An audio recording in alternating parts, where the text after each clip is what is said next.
Remember, we once were, we are no longer a Christian nation, at least not just. We are also a Jewish nation, a Muslim nation, and a Buddhist nation, and a Hindu nation, and a nation of non-believers.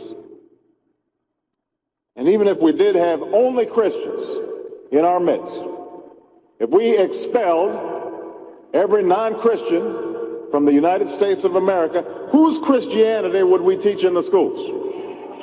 Would it be James Dobson's or Al Sharpton's? Which passages of Scripture should guide our public policy? Should we go with Leviticus, which suggests slavery is okay, and that eating shellfish is an abomination? Or we could go with Deuteronomy, which suggests stoning your child if he strays from the faith? Or should we just stick to the Sermon on the Mount, a passage that is so radical that it's doubtful that our own Defense Department would survive its application?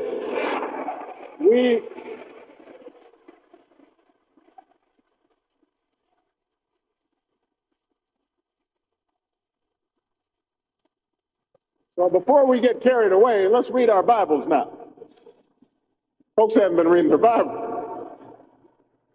Now, I may be opposed to abortion for religious reasons, to take one example, but if I seek to pass a law banning the practice, I can't simply point to the teachings of my church or evoke God's will.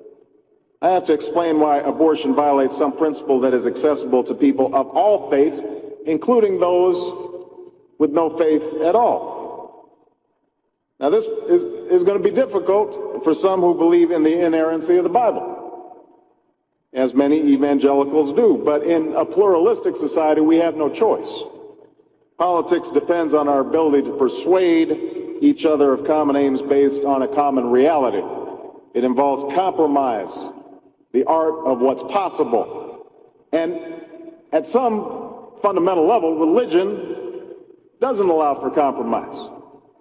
It's the art of the impossible.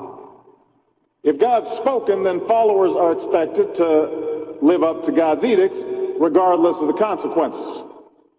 Now, to base one's own life on such uncompromising commitments may be sublime, but to base our policy making on such commitments would be a dangerous thing. And if you doubt that, let me just give you an example. We all know the story of Abraham and Isaac. Abraham's ordered by God to offer up his only son.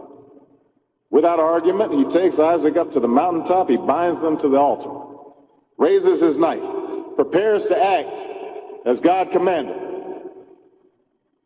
Now, we know things worked out. You know, God sends down an angel to intercede at the very last minute. Abraham passes God's test of devotion.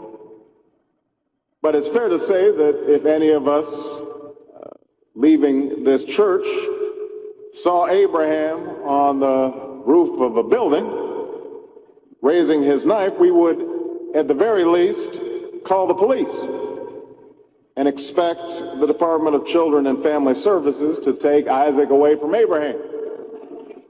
No matter how religious they may be or may not be, people are tired of seeing faith used as a tool of attack.